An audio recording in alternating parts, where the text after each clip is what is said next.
Hello my dear students. काम करो ऐसा कि एक पहचान बन जाए। काम करो ऐसा कि एक पहचान बन जाए। हर कदम ऐसा चलो कि निशान बन जाए। काम करो ऐसा कि पहचान बन जाए। हर कदम ऐसा चलो कि निशान बन जाए। यहाँ जिंदगी तो हर कोई काट लेता है। यहाँ जिंदगी तो हर कोई काट लेता है। जिंदगी जियो इस कदर कि एक मिसाल बन जाए। इसी के साथ मेरे प्यारे बच्चों, आज हम लोग पढ़ेंगे class 12th history, lesson number 8, किसान, जमींदार और राज्य। इनके जो दीर्घ उत्तरीय क्वेश्चन हैं, इन सारे क्वेश्चनों को हम कवर करेंगे। अब वीडियो को आराम से देखते रहिए। क्वेश्चन का क्या जवाब होना चाहिए हम तुम्हें समझाने की कोशिश करेंगे और आशा करते हैं कि तुम्हें बिना पढ़े ही याद भी हो जाएगा। ठीक है, चलते हैं, ज्यादा समय नहीं लेते हैं। क्वेश्चन नंबर 1 देखते हैं कि क्वेश्चन नंबर 1 हमारा क्या कहता है। दीर्घ उत्तरीय का दीर्घ उत्तरीय क्वेश्चन नंबर 1 क्वेश्चन है, मुगल काल में जमींदारों की स्थिति का वर्णन। क्वेश्चन क्या कह रहा है आपसे कि मुगल काल में जो जमींदार थे उनकी स्थिति का क्या कैसा था, इसके बारे में।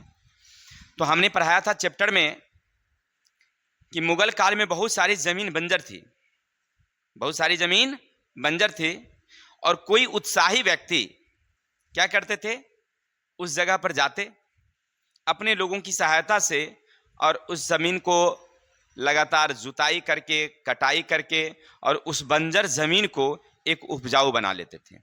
एक बहुत बड़ा क्षेत्र वो उपजाऊ हो जाता और उसके आसपास अपने लोगों को बसा करके उसमें खेती शुरू कर देते।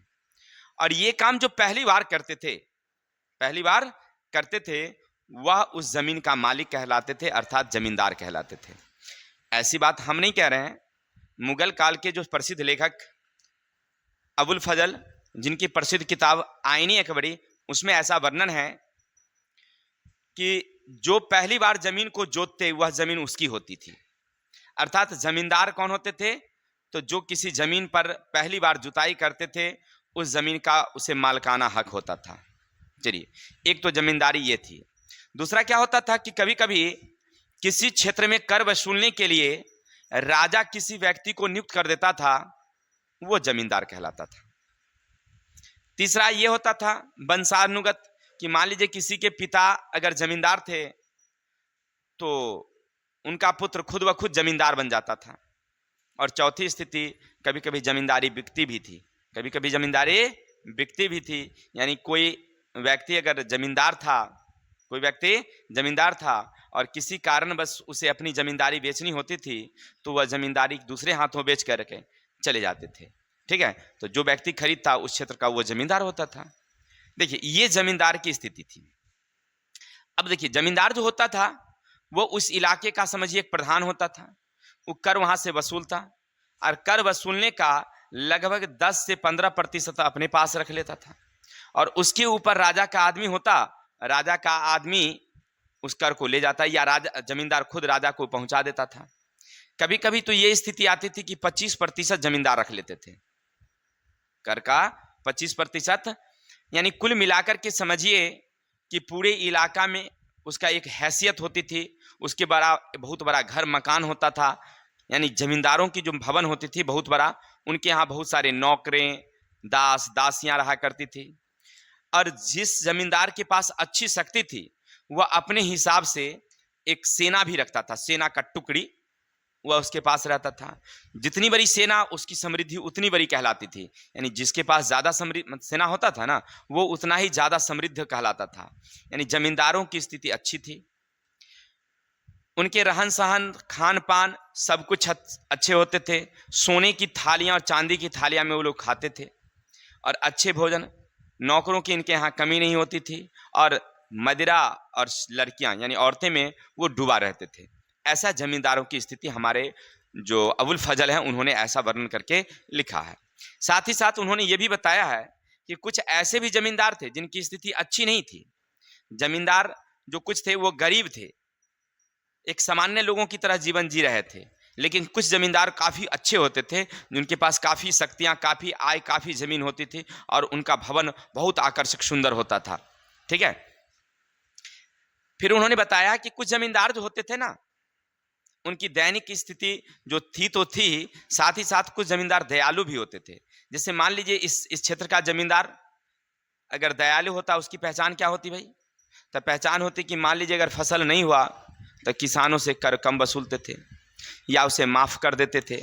साथ ही साथ किसानों की भलाई के लिए कुछ काम जमींदार भी किया करते थे।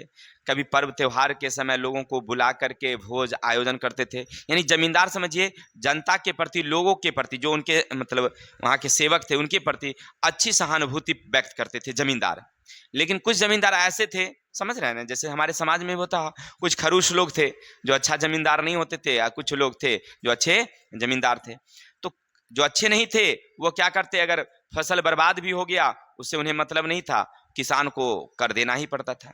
जमींदारी देने के लिए यानी कर देने के लिए वो किसी से कर्ज ले, जमीन बेचे, उससे उनको मतलब नहीं था, देना पड़ता था, नहीं तो उनसे जमीन छीन ली जाती थी।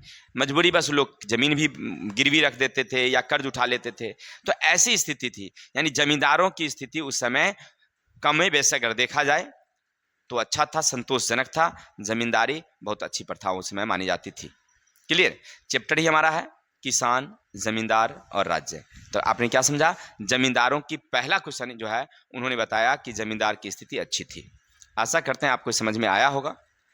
चलते हैं क्वेश्चन नंबर 2 की तरफ। क्वेश्चन नंबर 2 कहता है भारत में मुगल काल की कृषि संबंधी संरचना। देखिए भारत में मुगल काल के समय में कृषि में विशेष तौर से काफी ध्यान दिया गया। इसका मेन कारण क्या था? देखिए उस समय राजस्व व्यापार से भी आता था लेकिन बहुत कम, कृषि से बहुत ज्यादा आती थी। इसीलिए यहाँ पर चैप्टर का नाम ही रखा गया था, क्या ना कहा, किसान। और किसान किससे जुड़े होते हैं? खेती से, कृषि से नहीं। इसीलिए खेती के बारे में हमको लिखना है। लिखेंगे मुगल काल में जो कृषि व्यवस्था थी वो काफी प्रसिद्ध थी, यानी यहाँ पर खेती पर विशेष ध्यान दिया गया। अबुल फजल ने अपने किताब आईने अकबरी में लिखा है कि उस समय जो खेती होती थी खास करके मूल रूप से खादानों की खेती होती थी। शुरुआत में जब मुगल भारत में आए थे और मुगलों के शासन काल में जो खेती होती थी मूल रूप से किसकी होती थी? खदानों की। खदान का मतलब हुआ जो हम लोग खाने के लिए मूल रूप से करते थे, जिनमें चावल, मक्का, गेहूं, ज्वार, बाजरे, दलहन और तिलहन, इसके अलावा कुछ सब्जियां भी हम लोग खेती करते थे। समय बदलता गया, बाहर से कुछ लोग आए, जैसे अफ्रीका वाला लोग भारत आ गए, इसी तरह से और दूसरे लोग भारत आए। जब आए तो वो बाहर से कुछ फसल लेते आए और आकर के भारत में उसकी उत्पादन शुरू हुई। तो बाद में कुछ नकदी फसलों का उत्पादन हुआ, जिनमें आपने पढ़ा था अमेरिका से आया था क्या हमारे यहाँ? तंबाकू। इसी तरह से चाय की खेती हमारे यहाँ अंग्रेजों ने शुरू करवाई।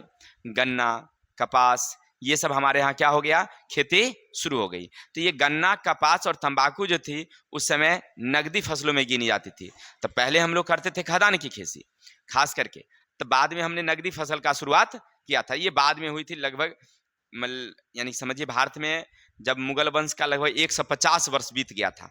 1526 में उसका शासन शुरू हुआ था और 1604 में पहली बार हमारे भारत में क्या देखा गया? तंबाकू देखा गया। तो समझिए लगभग 150 से 200 वर्ष हम लोग बीत आ चुके थे मुगल वंश, तब जाकर के नकदी फसलों का उत्पादन भारत में शुरू हुआ। कम बेश समझिए नकदी फसलों की खेती शुरू हो गई थी। खेती के बारे में अबुल फजल ने क्या लिखा है कि यहाँ की कृषि जो थी ना वो मूल रूप से किस पर निर्भर करती थी? वर्षा पर निर्भर करती थी। जहां वर्षा अच्छी होती थी वहां पर धान की 3 फसल खेती की जाती थी, और जहां वर्षा कम होती थी या जो बंजर भूमि थी वहां पर मोटे अनाज की खेती होती थी। मोटे अनाज का मतलब हुआ जैसे मक्का की खेती होती थी, ये क्या कहते हैं, बाजरा और ज्वार की खेती होती थी। ठीक है ना? तो इस तरह से यानी कहाँ जहां वर्षा कम था ना उस तरह से, और जहां पर अच्छी वर्षा होती थी वहां पर 3 फसल, जहां कम होती थी वहां 2 फसल। लेकिन देखिए क्योंकि राजस्व राजा को कहां से मिलता था? ज्यादा करके कृषि से मिलती थी। तो राजा के तरफ से कृषि के विकास के लिए भी विशेष ध्यान दिया गया। भाई कृषि का उत्पादन कैसे बढ़े? तो कृषि का उत्पादन बढ़ेगा जब आधुनिक यंत्र होगी तब। अब किसान लकड़ी के हल की जगह लकड़ी के हल में लोहे का फाल लगा रहता था, उससे जुताई करने लगा। तो खेत की जुताई करना आसान हो गया। अब लकड़ी का हल चलाते थे ना तो जो कड़ी मिट्टी होती उसमें हल नहीं चलता था, लेकिन लोहा का फाल लगल रहता था और तब चलता था, तो कड़ी मिट्टी की भी जुताई आसानी से हो जाती थी। तो इस तरह से मुगल वंश में हल में एक सुधार किया गया कि लकड़ी के जगह पर लोहे का फाल लगाया गया, तो उससे आसानी हो गया जुताई। बीज बोने के लिए बीज बर्मा लगाया गया, उससे क्या होता था कि पंक्तिबद्ध फसल उगती थी, तो सभी पौधे में आसानी से हवा पानी सब मिल पाता था, तो पौधे का ग्रोथ अच्छा होता था। तो मुगल वंश में ये भी शुरू किया गया। और साथ साथ क्योंकि फसलों की सही उत्पादन के लिए क्या चाहिए, सिंचाई चाहिए, और सिंचाई का प्रबंध जो है वह किससे किया गया, तो वहां पर नहर से, राजा की तरफ से कुछ नहर बनवाए गए। जैसे आपने पढ़ा होगा कि एक शाह नहर, कश्मीर में क्या बनवाया गया था, शाहजहां ने एक नहर बनवाया जिसका नाम उन्हीं के नाम पर रखा गया, शाह नहर। ठीक उसी तरह से बहुत सारे जो राजा थे अपने अपने हिसाब से अपने अपने क्षेत्र में क्या बनवाए, नहर बनवाए, ताकि फसलों का सिंचाई हो और उत्पादन बढ़े। जहां नहर की सुविधा नहीं थी वहां पर सिंचाई के लिए कुआं का प्रबंध किया गया, तालाब का प्रबंध किया गया, नदियों पर बांध बनाए गए, कुआं से रहट द्वारा सिंचाई करने का प्रबंध किया गया।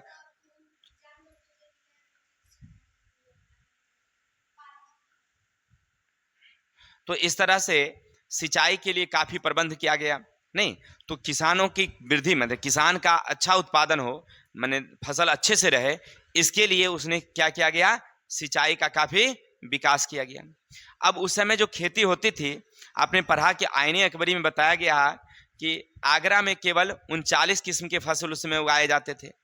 इसी तरह से दिल्ली में 43 किस्म के फसल उगाए जाते थे।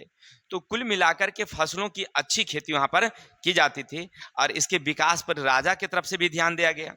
साथ ही साथ जो पंचायत होते थे, जो पंचायत होता था, पंचायत के लोग आपस में छोटे छोटे रकम जमा करके एक खजाना बनाया जिसका नाम रखा था आम खजाना।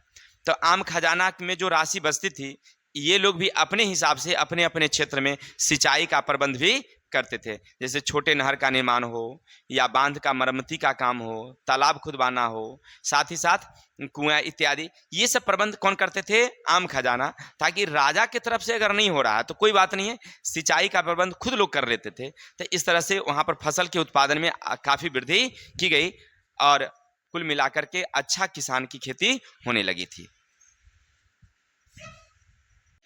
तो हम लोग तीसरा क्वेश्चन देख रहे थे। क्वेश्चन नंबर 3 कहता है मुगल काल की आर्थिक दशा, माने मुगलों के शासन काल में लोगों की कैसी व्यवस्था थी, कैसी आर्थिक व्यवस्था थी, इसके बारे में पूछता है। देखिए, मुगल काल के आर्थिक दशा के बारे में जानने के लिए बहुत सारी किताबें हैं। एक तो आईने अकबरी है ही, आईने अकबरी तो अपनी किताबों में वर्णन किया ही है कि उस समय मुगलों के शासन काल में क्या व्यवस्था थी। इसके अलावे उनके बारे में जानने के लिए कुछ अन्य भी इतिहासकार ने उसके बारे में लिखा। साथ ही साथ ईस्ट इंडिया कंपनी थी, उन्होंने भी इस दस्तावेज से प्राप्त जानकारी मिलती है। यानी कहने का अर्थ है कि मुगल वंश के शासन काल में जो आर्थिक व्यवस्था थी, इसकी जानकारी हमें कहाँ से मिलती है, तो अबुल फजल रचित आईने अकबरी। इसके अलावा कुछ अन्य साहित्य इतिहासकार हैं जिसके साहित्य से जानकारी मिलती है। साथ ही ईस्ट इंडिया कंपनी से भी हमें जानकारी मिलती है।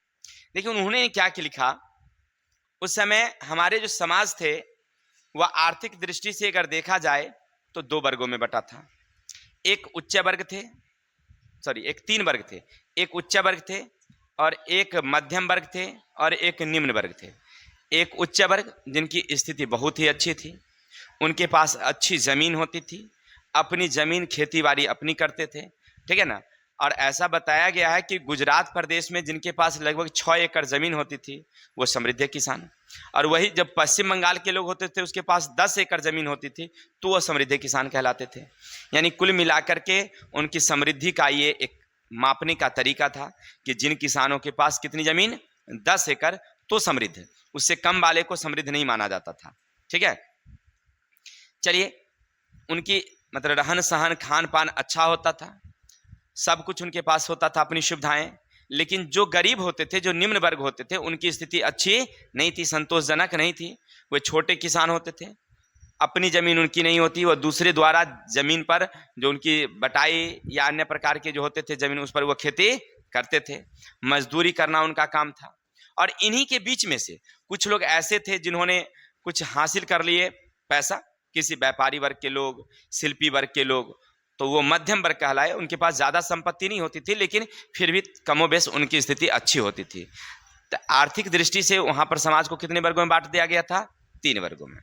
अब आर्थिक क्षेत्र में कहाँ कहाँ पर उनका, तो याद रखेंगे आर्थिक क्षेत्र पर अगर ध्यान दिया जाए तो सबसे पहले कृषि की बात किया जाए, क्योंकि कृषक और किसानों की स्थिति बहुत ही दयनीय थी। मुगल वंश में कृषक और किसानों की स्थिति क्या थी? काफी दयनीय। इसका मेन कारण था क्योंकि हमारी खेती जो निर्भर करती थी ना, वह वर्षा पर निर्भर करती थी। अगर अच्छी वर्षा होती थी तो फसल अच्छा उगता था, और अगर वर्षा कभी कमोबेश होती थी तो फसल का उत्पादन नहीं होता था। हर स्थिति में उन्हें जमींदार को कर देना पड़ता था, टैक्स देना पड़ता, तो कुल मिलाकर के उसको कम हिस्सा प्राप्त होता था किसानों को। किसान दिन प्रतिदिन और गरीब होते चले गए। नहीं, देखिए राजा की तरफ से इसमें काफी सुधार किया गया। राजा की तरफ से इस पर ध्यान दिया गया कि भाई खेती को बढ़ाया जाए। खेती बढ़ाने के लिए राजा ने कई तरह के विकास किए, जैसे अभी आपने देखा हल का निर्माण करवाया, बीज वर्मा, सिंचाई का प्रबंध। इतना ही नहीं, राजा ने कई तरह के कर में भी कटौती किया कि भाई किसान की स्थिति कैसे अच्छा रहेगा, इसलिए कर में सुधार करो। कर में सुधार किया गया, लेकिन वहां पर कोई विशेष स्थिति देखने को नहीं मिला। किसानों की स्थिति जस के तस बनी रह गई, उसमें कोई खासा सुधार नहीं हुआ। चलिए, तो आर्थिक क्षेत्र का मेन कारण था, आमदनी का मेन जगह था किसान, और उससे ज्यादा कोई आमदनी नहीं प्राप्त हो रही थी। अब दूसरा था हमारे यहाँ उद्योग। उस समय मुगल वंश में कोई भारी उद्योग नहीं लगाए गए थे, छोटे छोटे उद्योग थे। और इन उद्योगों में खास करके जो उद्योग थे, याद रखेंगे, सूती कपड़े, मलमल, सूती कपड़े, मलमल, गर्म कपड़े, रंगा छपाई का काम, हाथी दांत पर काम करने के, सिकरी बनाने के उद्योग उस समय काफी प्रसिद्ध थे। ये सब छोटे छोटे उद्योग थे, लेकिन उद्योग चल रहे थे उस समय, ठीक है, जिनका प्रमुख केंद्र था आगरा, दिल्ली, फतेहपुर सिकड़ी। ये सब उसके प्रमुख जगह थे जहां पर उद्योग लगाए गए थे, और वहां से कुछ लोगों को रोजगार मिल रहा था, लेकिन ज्यादा करके वो रोजगार उन्हें नहीं मिल रहा था। आय का दूसरा स्रोत था उद्योग। तीसरा था व्यापार वाणिज्य। मुगल वंश में तीसरा, माने बाद में, पहले तो कृषि पर निर्भर करती थी, बाद में व्यापार वाणिज्य प्रसिद्ध हुई। और वे लोग व्यापार करते थे किन किन देशों से, तो याद रखेंगे काबुल, मुल्तान, ये जगह से वे लोग व्यापार करते थे। जो व्यापारिक माल होते थे उसको भेजने के लिए हमारे यहाँ होती थी सूरत, भ्रौच, खंभात, गोवा, कालीकट, ये सब जो प्रसिद्ध बंदरगाह थे, इन बंदरगाहों से वो लोग यहाँ से माल को डिस्पैच करते थे, भेजते थे, और उधर से फिर माल आता था अपने भारत में। तो हम लोग भेजते क्या क्या थे, तो खास करके कपड़े, सूती कपड़े हो, रेशमी कपड़े हो, मलमल हो, नहीं, मसाला, ये सब हम यहाँ से क्या करते थे, उसको चावल ये सब भेजते थे। उधर से आता क्या था हमारे यहाँ, तो उस समय चांदी, सोने, ठीक है ना, हाथी, घोड़े, ये सब कच्चे रेशम हम लोग उधर से मंगवाते थे। देखिए, तो हम लोग इधर से भेजते क्या क्या, तो चावल भेजते थे, कपड़े भेजते थे, मसाला भेजते थे, आयुर्वेदिक माने औषधि भेजते थे, इधर से हम लोग भेजते थे। और उधर से आता क्या था हम लोगों को, तो सोना, चांदी, रत्न, ये सब आते थे। जैसे एक इटली के यात्री थे जिन्होंने बताया कि उस समय भारत में क्या आ रहा था, केवल चांदी का आयात होता था, बहुत चांदी हमारे यहाँ आता था। यानी मुगल वंश के शासन काल में विदेशों से हमारे यहाँ व्यापार में क्या आता था, चांदी। हम लोग इधर से चावल भेजते थे, उधर से चांदी, देखिए कितना हमारे यहाँ आता था। चलिए, तो ये था व्यापार और वाणिज्य, जिससे मुगल वंश को आय प्राप्त होती थी, लेकिन फिर भी कोई खासा सुधार नहीं हुआ। फिर मुगलों ने क्या किया, सभी वस्तुओं के मूल्य को नियंत्रित किया। मूल्य को नियंत्रित का मतलब था कि जो वस्तु हमारे यहाँ बिक रही थी और वो जो कम थी, तो उसको उत्पादन पर विशेष ध्यान दिया गया, और उससे मूल्य को भी नियंत्रित किया गया। जैसे हमने बताया था, उस समय दूध का मूल्य था 25 दाम, अर्थात मात्र 62 पैसे, 62.5 पैसे उस अभी के हिसाब से पड़ता था उस समय दाम। 62.5 पैसे लीटर मुगलों के शासनकाल में इसकी कीमत थी। इसी तरह से गेहूं का कीमत था 30 पैसे, उनको 12 दाम में, यानी दाम के हिसाब से बेचा जाता है। अभी तो पैसा के हिसाब चलता है, और उस समय क्या चलता था, दाम। यानी हर वस्तु के मूल्य को नियंत्रित किया गया ताकि किसानों को ज्यादा लाभ मिले और आर्थिक स्थिति में सुधार हो। चलिए, जो भी था, लेकिन कोई खासा सुधार नहीं हुआ।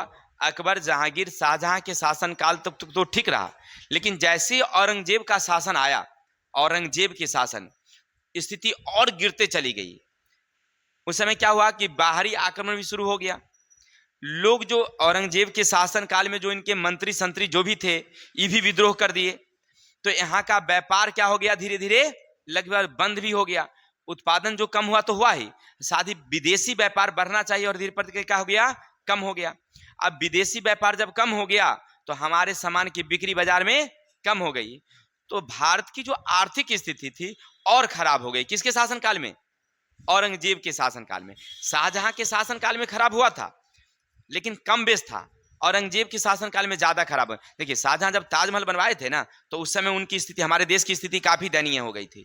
राजा अपनी जितनी संपत्ति राजकोष का था कर वसूल कर किसमें लगा दिया, ताजमहल बनवाने में लगा दिया, ठीक है ना। लेकिन ये जो देख रहे हैं, औरंगजेब के शासनकाल में व्यापार बंद होने के कारण ऐसा स्थिति आ गया था, खराब हो गया था। यानी लोग दिन प्रतिदिन और गरीब होने लगे। और औरंगजेब के शासनकाल के बाद तो वंशज ही खत्म हो गया, वहां से मुगल का शासन ही खत्म हो गया और भारत में किसका अधिकार शुरू हो गया, अंग्रेजों का। तो आशा करते हैं आपको ये पूरी कहानी समझ में आ गई होगी। तो हमने आपको पूरी कहानी, यानी कि पहले तो हमने वीडियो दिया कहानी का, फिर प्रश्न उत्तर को हमने वीडियो बनाया, तो आप देख रहे होंगे। आशा करते समझ में आ गया होगा। अब मिलते हैं हम लोग अगले चैप्टर के साथ, तब तक के लिए जय हिंद जय भारत।